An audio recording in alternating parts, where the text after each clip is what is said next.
describing myself as a young person who refuses to accept some notions like it is impossible, it can't be done. But is there one or a moment that if you look back at is something that shaped who you are? I see a lot of miracles. I know there are like a lot of challenges that young people are facing that may be preventing them from moving from one step to another. Christianity and Islam and all that has failed young people who live in Mathare. How do you now deal with poverty that is affecting like our whole community? If I had powers, I would declare poverty instead of emergency. There is that notion that giving young people an opportunity is a big risk to take. Well, if it's a big risk, then what? Okay. Hello, good people. Welcome to another episode of the Urban Online Show. My name is June, and today we're having a conversation that we've been planning to have for a while, and it's someone that you had his name being mentioned in some of the episodes we've had. But before that, I'll want to ask you to continue subscribing, liking, and watching the other videos that we have up so that we can continue sharing the stories of people from urban informal settlements. So with me is Calvin. I know his name has been mentioned by a few guests here and there, but so today I'm here with him. So Calvin, karibu. Yes. Nimekuwa na few guests mention in, I'm not saying in which way, whether in a bad way or a good way, but finally, thank you. Welcome to the show. Yeah, I mean, it's a small world. My name is Calvin Shikuku. Yeah. I serve at Motor Bricks. Many things, but I prefer describing myself as a young person who refuses to accept some notions like it is impossible, it can't be done. And I just put my best foot forward in trying to deal with problems that I come across every day. Yeah. And as somebody who works with fellow young people, it's always exciting to solve problems. Yeah, so that is who I am. Okay. An entrepreneur. I do many things, but at heart, I love doing things that help us solve a problem and helps us get an opportunity so that people can earn a living. Yeah. Yeah. And maybe we'll get another time to talk about your initiatives that you're doing in the space of climate action and climate change. But today I want to look at the struggles of young people in informal settlements, the different misconceptions that are there about young people in informal settlements. Yeah. But I want to start with so that you give us like a snippet of how it was growing up in Mathare, your childhood. Wow. That's interesting. My childhood was interesting. Yeah. I grew up in Mathare. I went to school here. And growing up, I think my childhood was like a normal childhood, but because I lived alone most of the time. My aunt who raised me used to go work. Sometimes she will stay there. So that meant I was a small adult who goes to school, and then I go back home, and tomorrow I do it again. Yeah. Yeah, so the benefit was that there was a house, and I'm much more of a community person because in hindsight, when I look at my life, even before I went to school, I used to play with kids who go to school. And so even the basics of learning, the nursery school rhymes, I learned them before I joined school. Okay. And where we used to stay, there was I don't want to call it a cocoon, but there was a group of mixed boys and girls. We used to play together, and sometimes I used to even sleep in some of these houses, and I used to eat in some of these houses because my aunt was not there, and the community was taking care of me. Yeah, and so that's basically how life turned out to be for me. From one thing to another. So from those moments that you're talking about, is there one or a moment that, if you look back at, is something that shaped who you are today? Well, I would say there are many things that shaped who I am today. And it's hard to describe because for me, I see a lot of miracles. The reason why I say I see a lot of miracles is because when you live in Mathare, and because Mathare is associated with drugs, crime, and these many things. And so if you don't find yourself doing drugs and these many things, it's hard to explain why. Because for me, there was no one to even follow up. Right?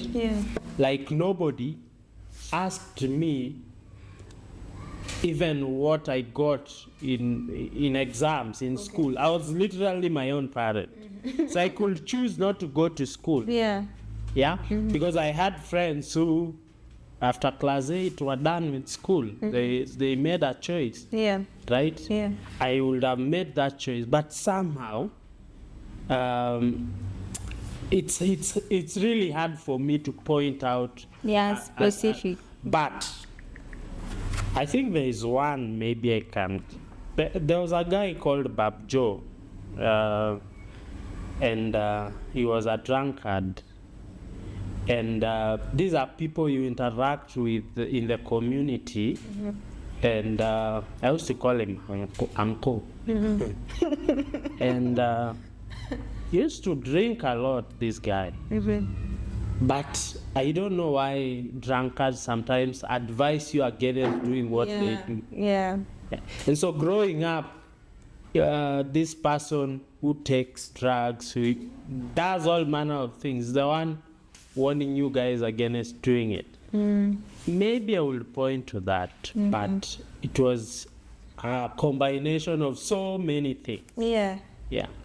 Just to bring something up, when you were having a conversation with one of our guests, he mentioned that you played a part in his life that made him not to shift to the life of drugs and violence that is so common in Mathare, that he one day walked to a room where you were teaching people to not to take drugs, like young people to avoid drugs.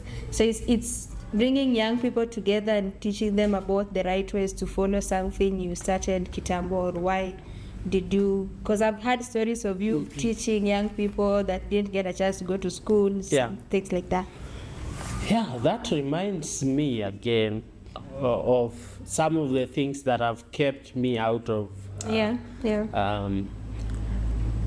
also remember as a young person I started joining or working with organizations right from the start. At class 3 I was already like dancing somewhere, and I remember even before 2007 I was involved in peace related stuff. And so for me, and maybe this is a mindset people need to think about, for me was, if you are already not doing something, what are you lacking to make you do it? What, like, before you take drugs, what do you think you're going to, what better experience do you think you're going to get out of it? It's like turning the tide to allow yourself get a justification before you do a bad thing. And you never just get it sometimes. And that example, these are things I used to do, and so I grew up working with teens. I was also a leader somehow because I had my pack and you know all that. Yeah. And I used to do that.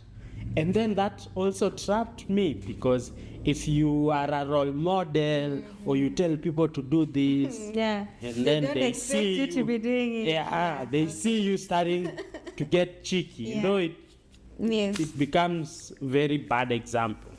Yeah. Okay, but just so you know, it's like your teachings and you bringing people together change some lives and some stories, like prevented these people from doing this and- That is really nice. I've never looked at it. Yes, because according to him, he's saying if you didn't walk to that room of you Yeah. teaching drugs, then maybe the story could have been different right now. So that is something that it's positive that you started doing at a young age. Anyway, apart from your story, now I want us now to start looking at the struggles of young people in Mathare. And I know there are like a lot of challenges that young people are facing that may be preventing them from moving from one step to another. But I want you to shed light on that particular challenge that you feel, if it's dealt with, we'll be able to do away with these other challenges. I don't know if that question is making sense. Well, there are many challenges that young people in Mathare, even today, are facing. Yeah. And Mathare is this neglected valley. And Mathare has been suffering from long-term neglect. You know, long-term neglect? Yeah. Where hopelessness thrives. And when hopelessness thrives, it becomes very difficult to do anything. Because you have to now look at the root cause. Some of the problems we have in Mathare, like sometimes there is violence. Yeah. That violence is not like the cause of some. It is something that grows out of some long-term grudges, and mostly all these reasons why there are many problems in Mathare are tied to resources and poverty. Because you find that young people, many of them do not have a source of livelihood. Yeah. And if that happens, that is, I know even for you, anger thrives when when you are hungry, For real, you yeah. become angry, right? Yes. So what do we expect? And then one thing leads to another, and before you know it, it's chaos. Yeah. And so for me, I think one thing that needs to be tackled is hopelessness. Okay. And that hopelessness begs for us to look at the root cause. Because the root cause of poverty is what has been troubling so many people in this community. Yeah. You look at politics, you look at government, literally in every sphere, including religious. True. Yeah. Yeah, even religion, Christianity and Islam and all that has failed young people who live in Mathare. So we need a holistic way of looking at things to address the crisis that exists. Yeah. But really, someone may ask, how do you now deal with poverty that is affecting like our whole community? If I had powers, I would declare poverty a state of emergency. Yeah. So that the direct attention is given. Yeah. Well, it's a hard question because there are people who say, but some people are just lazy and don't want to do anything. So let's look at let us look at it this way. Is there any massive job creation opportunities that you have seen that have happened in Mathare? Yeah? So there are we have not seen any long-term programs to elevate people from poverty. The difficult job that, and you see that being done by organizations, has been left by the leaders for young people like me to do them. Yeah. Yet we do not have the resources and the broader view to be able to do those things that are massive and that will have big impact and that have the ability of solving the problems you are talking about. Yeah, so that's a big problem. We need we need to channel our energies into dealing with some of these problems. Yeah. Okay, and looking like at job creation and like the massive job creation for young people in informal settlement, like you said, someone might say if you give a young person an opportunity, you're not sure if they're going to do it better or they're going to run away with the opportunity, something like that. So there is that notion that giving young people an opportunity is a big risk to take when it comes to employment, giving resources and things like that. Well, if it's a big risk, then what? Okay. Yeah, that's like saying if you have a problem and there is only one way to solve that problem, but it is risky, now you don't solve it. Maybe someone is looking at the solution, how the solution is going to benefit them, and they're not seeing that because it's like a transaction and they're not seeing the benefit coming back to them, and they're like, oh, why not, or why should I? This is how I would approach it. Yeah. If empowering young people is risky, what alternative can we have? Okay. What other ways will replace empowering young people? Okay. If I give you 1,000 shillings and you spend it in the wrong way, or the 1,000 shillings does not end up benefiting you, what is the alternative? Should I now not give you the 1,000? What should I do? Because remember, the reason as to why we are targeting young people is because of their populations. Sure. They represent a huge population of the country. Yeah. And if we want impact, then that is the population that we need to focus on, right? Yeah. That signals that we have been doing things the wrong way. Maybe the problem is not the 1,000 shillings. Maybe the problem is the skills to get that 1,000 shillings. For you. And that's why sometimes I've been saying we need to move beyond tokenism if you want to support our communities. It's not about just implementing programs that give money. It's about helping young people gain skills that will, in the long term, help them transfer that to capital. Okay. And when you have this conversation with someone like Edwin, he keeps on saying, then how do we de-risk young people? If there are risks, how do you de-risk?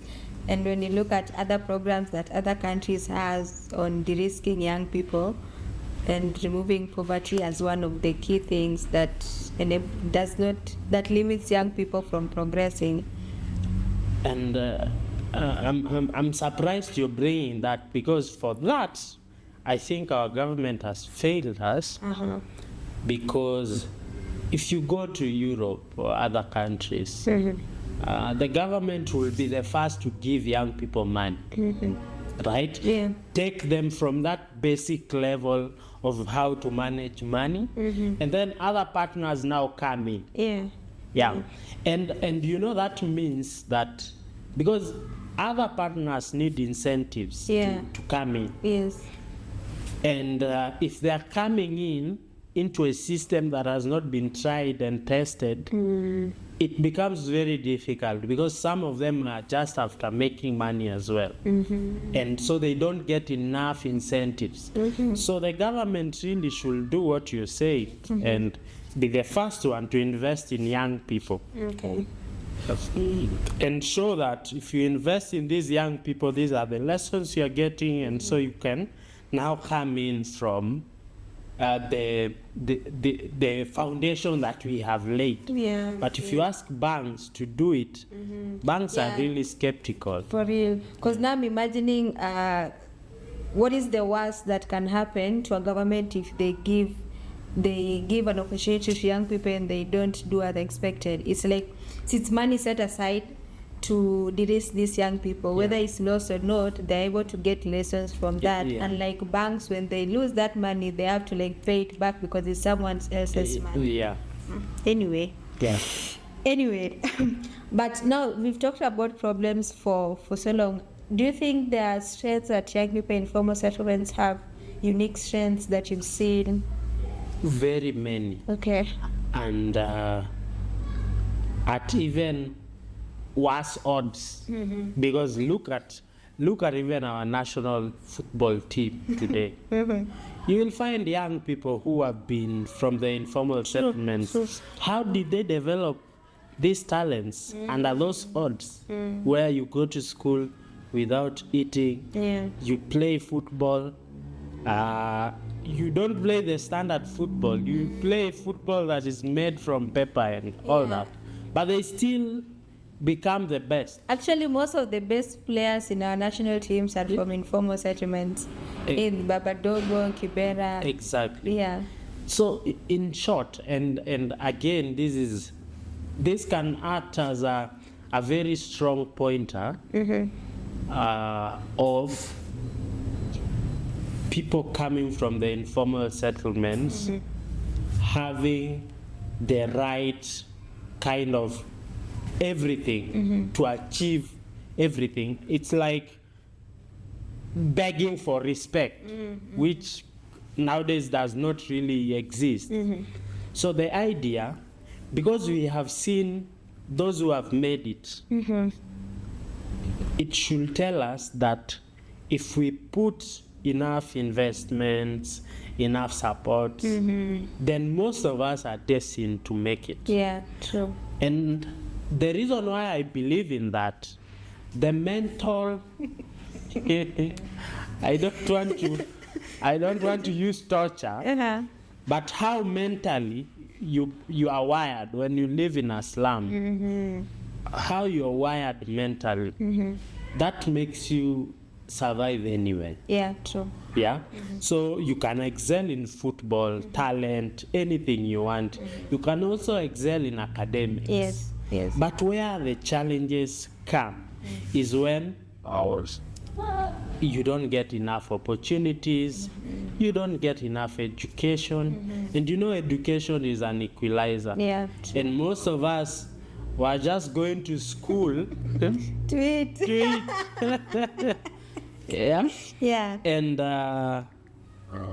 And the cycle is what makes it difficult. So let's not blame people from informal settlements too much.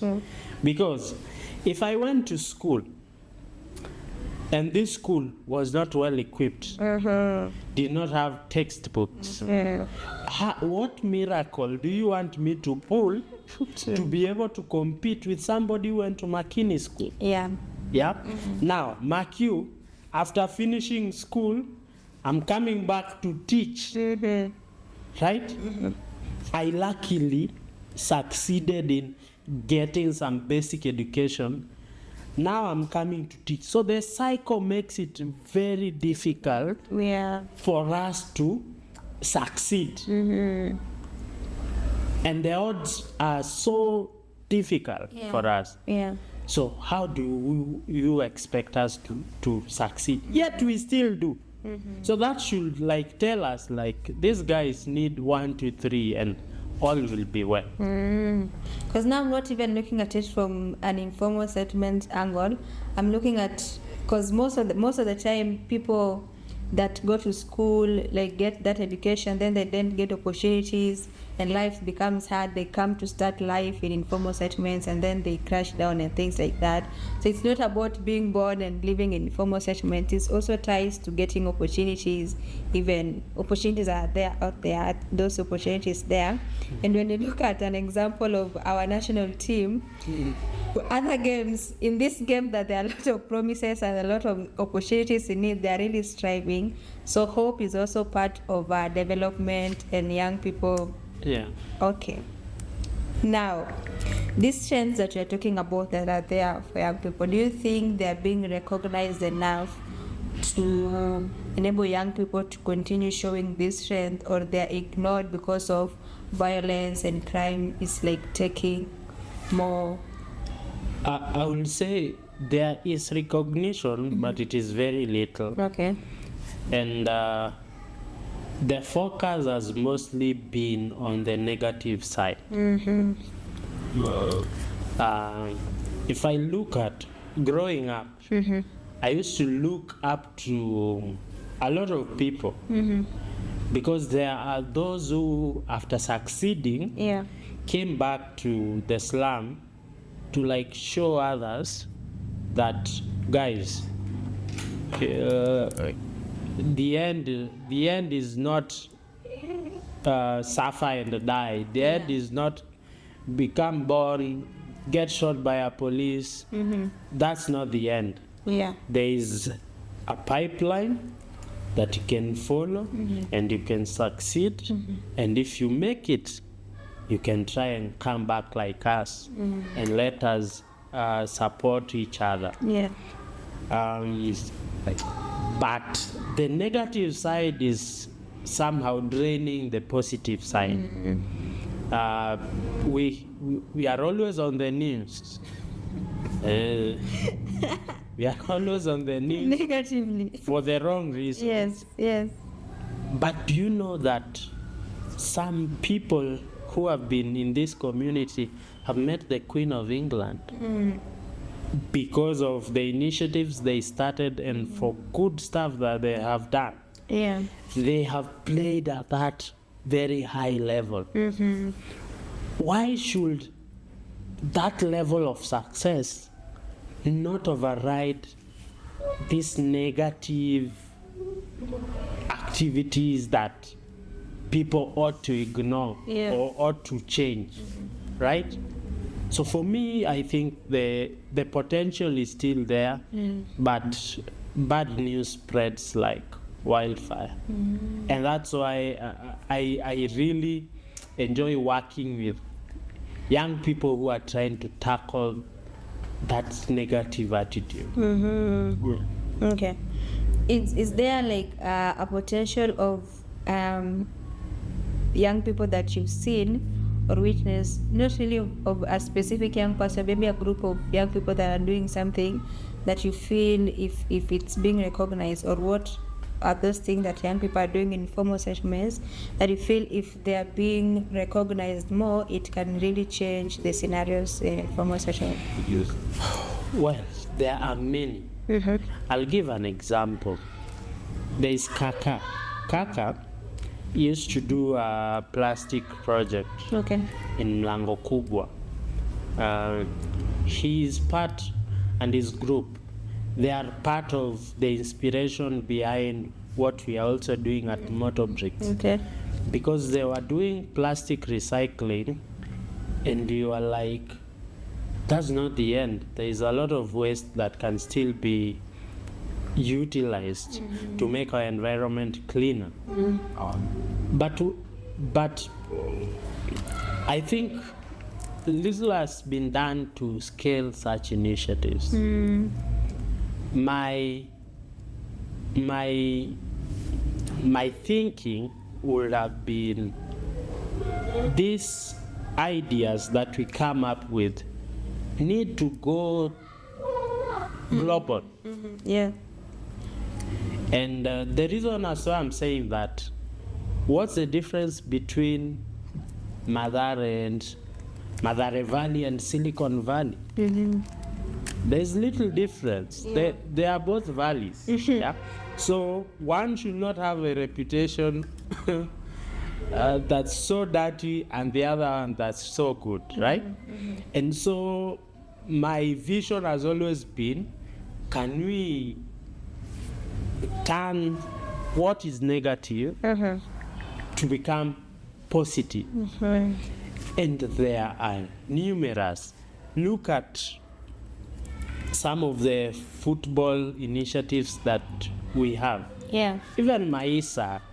Yeah, that's so. Maisa started in Mathare, right? Yeah. Do you know how many, even these footballers playing all over the world from Kenya, at some point they went to Norway Yeah. to play through the program that Maisa ran. So we are not short of very good initiatives or groups that have tried and have done something worthwhile. The only problem is that if you have 10 initiatives Yeah. serving a population of 500,000, Yeah. you see the numbers. The numbers don't add up. But we've had very brilliant ideas. They do very well, but they are drained in the bad news. They get lost in the population. Yeah. And because they don't get support, the required support, Yeah. it feels insignificant. Okay, now talking about support and recognizing the brilliant ideas that are there drives me to an area of meaningful youth engagement. How do we engage young people to enable them get the support and get the recognition that they need without leaving them at a point where they go back to where they used to be even after engaging them? Meaningful youth engagement is a broad topic. Yes. I think I've talked about it, and maybe the first thing I could do is unpack what it means. Okay. To me, meaningful youth engagement is like, okay, let me use this term simply. You change your perspective from I'm helping this person to I'm working with this person to solve this problem.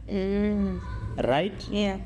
So for the most part, engaging the youth has been from the point of we want to help these young people deal with their problems. Yeah. Yeah? Yeah. To which is now meaningful is whereby you guys come, we work together to solve these problems. So it's more of avoiding the fact that we could look at a young person as somebody we are helping, to looking at a young person as somebody we are working with to solve that problem. And working with young people or partnering with them means you think long term about the kind of engagements you have. It means compensating them for their time. Okay. Yeah. It means also co-creating with them. Like, you don't need to come up with something and say, do this, do that, do that. Come and ask them, you guys, what do you think we could do to solve this? Let's co-create, let's work together to come up. That is what meaningful youth engagement means. Okay. It's a mix. I think there is still tokenism. And I'm mentioning that for the second time because it happens a lot where hey, people want youth. Let's just call a few youth, let's take photos, let's do something to show that we worked with the youth, but it's not real. So it has to be real so that it is meaningful. It is something that helps the youth to come up with solutions to the problems they're facing. Could that be something that is preventing young people from being engaged meaningfully? Many things. Okay. One, I think young people are not understood. Okay. Young people are energetic, they're creative, they're hyped up, you see? And sometimes we do not want to use the positive hype that the young people have. We look at it as a negative trait. And so that misunderstanding makes it very difficult for young people to be meaningfully engaged. The other problem, especially in the informal settlement, I would say is poverty. Okay. Poverty conditions the thinking that people have. So you find that some long-term programs might not actually succeed. Of course, we'll discuss ways to beat that. To solve that. But I think those two are the main ones, apart from other barriers like illiteracy, poor working environment, which is another big problem. There's a lack of peace all the time. It's very difficult to engage. Okay, now on talking about those the things that you mentioned that are barriers to young people being involved meaningfully, the misunderstandings and all that, what can be done differently now to start bringing young people on board? Because sometimes someone might not know how to bring young people on board, and it become from a level of just not knowing. Like you're working with the young people for the first time, how do you know that you're engaging them meaningfully, and how do you even know how to bring them on board? Because young people are like different mentally, and like you said, they're like active and things like that.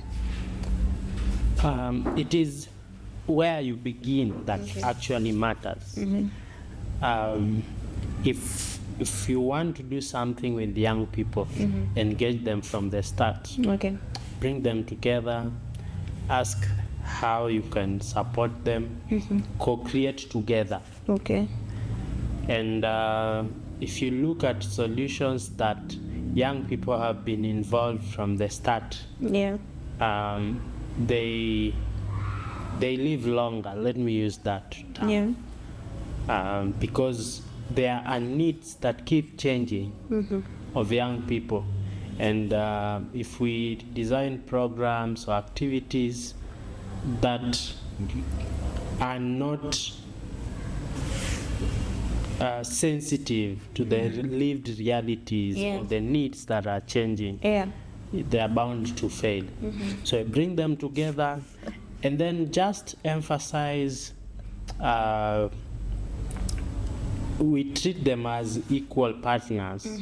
Like another problem I've found is when people come on the table with the wrong attitude, we are bound to not achieve anything. So meaningfully engage them by co-creating with them, thinking long term, compensating for their time. There are little things that can be done, but most of the time what I emphasize is long-term engagement.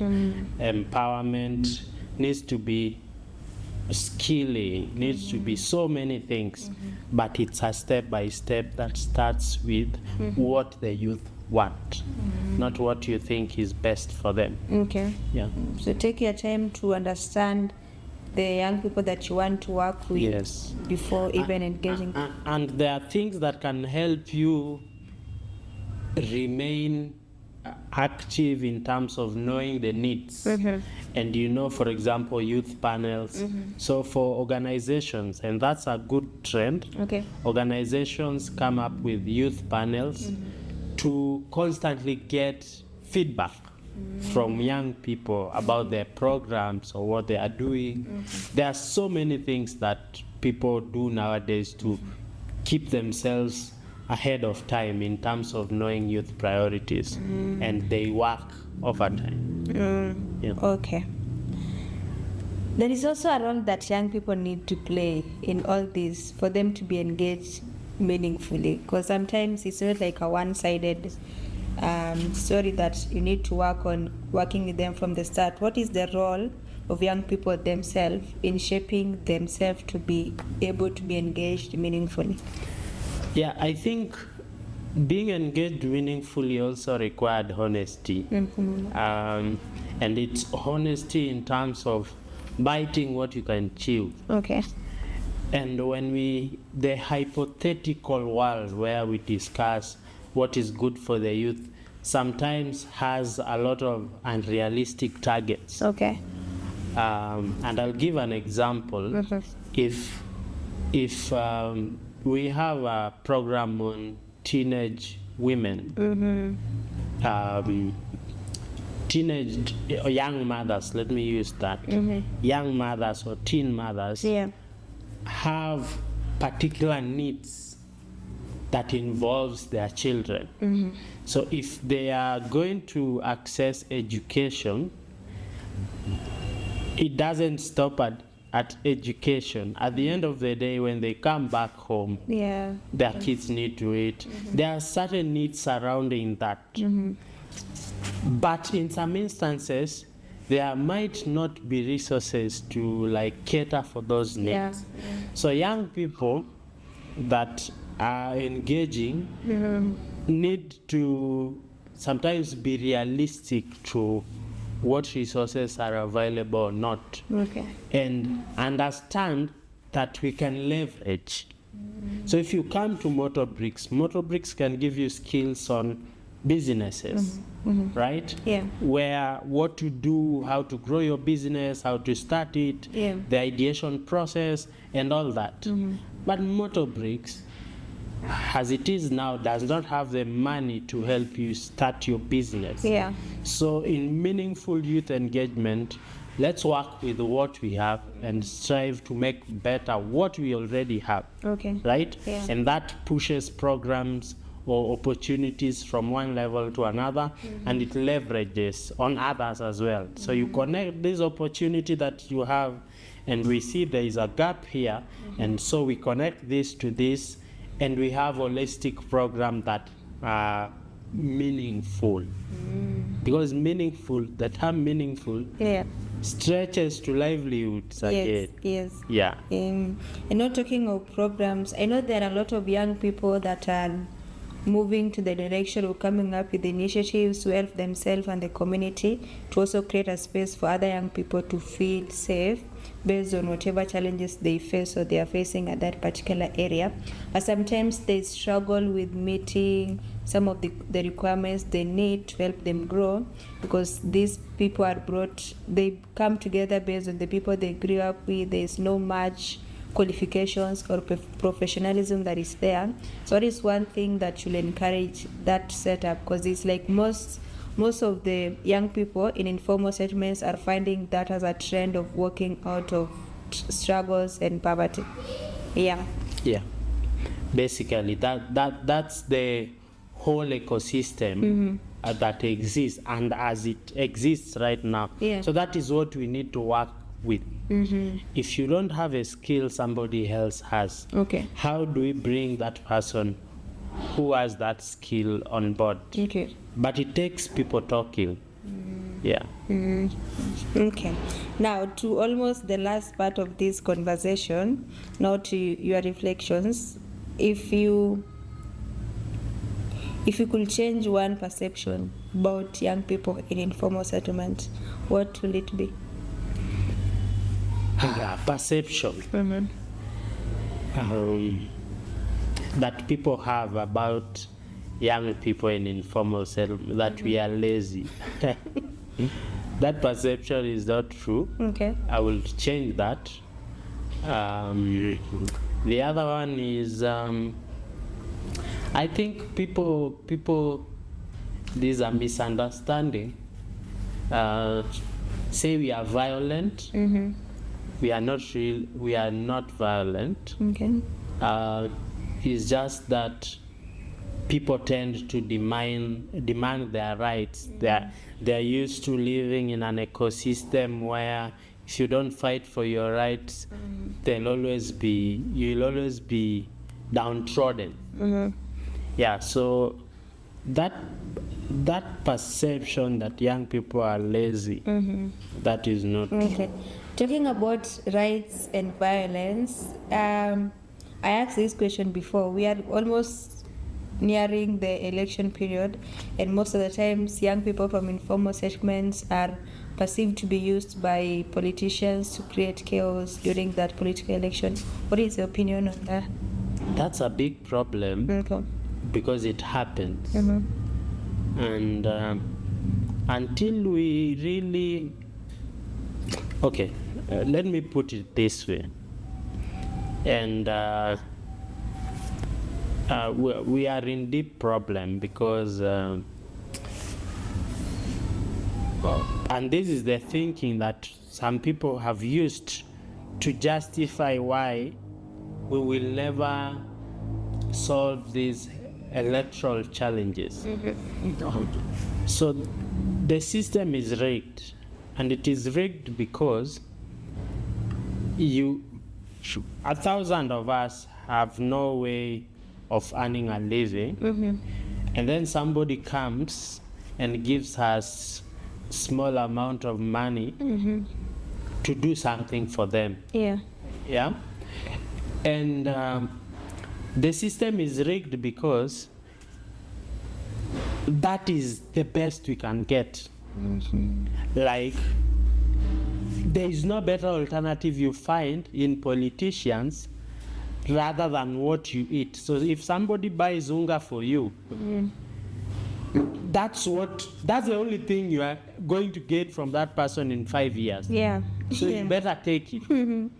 And when it's about voting, you better vote for somebody who you received unga from than for somebody who you have not received anything from, and there is no guarantee that you will receive anything if they get it. Yeah. So that is the psychology politicians have been using, and they are very smart at it. And every time when it's like now we are heading to 2027, there are already such kind of tokenism that happens.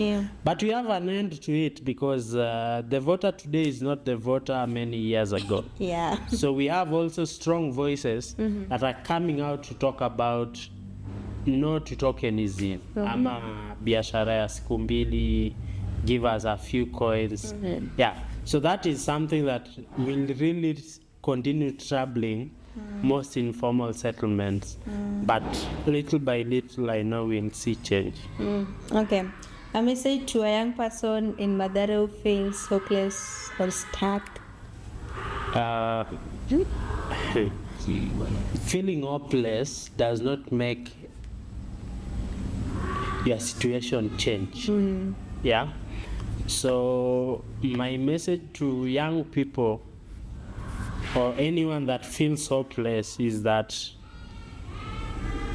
do something that will change your situation. And feeling hopeless won't change your situation. Do whatever you can. I mean,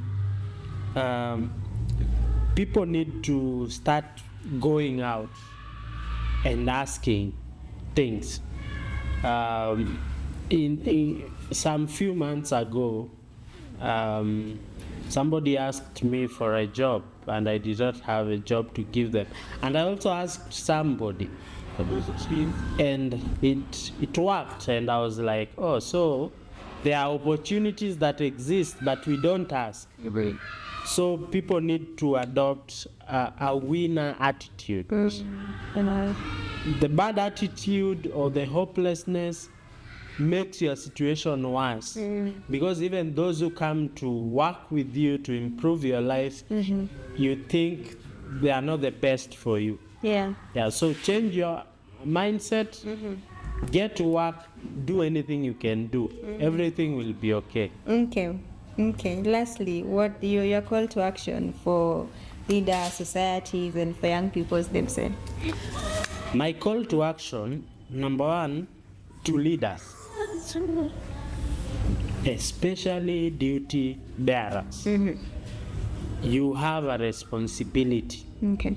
And you need to do something with the responsibility that you have.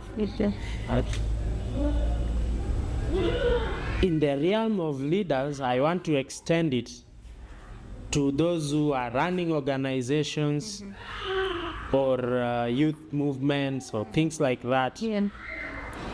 The responsibility that by default they have is huge. And therefore they need to treat it as a calling. Yeah.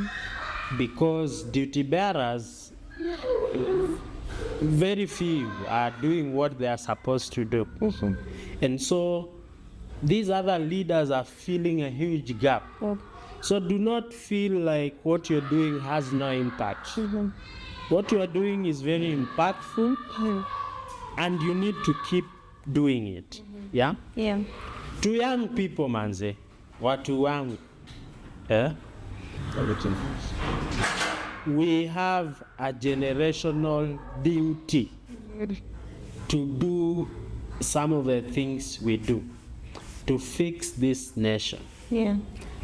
And don't look at what you do as small, right? Yeah. Look at what you do as something worthwhile. Okay. Think 20 years. Think 100 years. What is it that you're doing today will make a difference tomorrow or in future? And there is a lot that we can take advantage of. When I was growing up, I found letters that my aunt had written to another aunt. That's how they were communicating. Yeah. So it took a year for you to go visit someone. And right now, that visit is one call away. Yeah. Sometimes you don't even need to. You can just talk virtually and communicate. So our life, the speed at which we live our life has been accelerated. And we have access to opportunities that our fathers, mothers, grandfathers did not have. So there is no excuse. As much as there might be so many challenges, let's go out there. And all our dreams that we want to achieve, all of them, we will achieve them. Yeah. Okay. There you have it. I don't have anything to add. Venye mwalimu amesema, to young people and to leaders, one thing that stands out, if you have a responsibility, do it. And as a young person, your responsibility is to make sure you live better and the people around you also live better. That means you go out there and look for opportunities. I mean, you're still too young to give up right now. Ukifika uko 52 na ulijaribu sana ikakataa, then give up. But as we are young people right now, let's explore opportunities that are there. You don't know what might come out of them, and nothing is too little to be called an impact.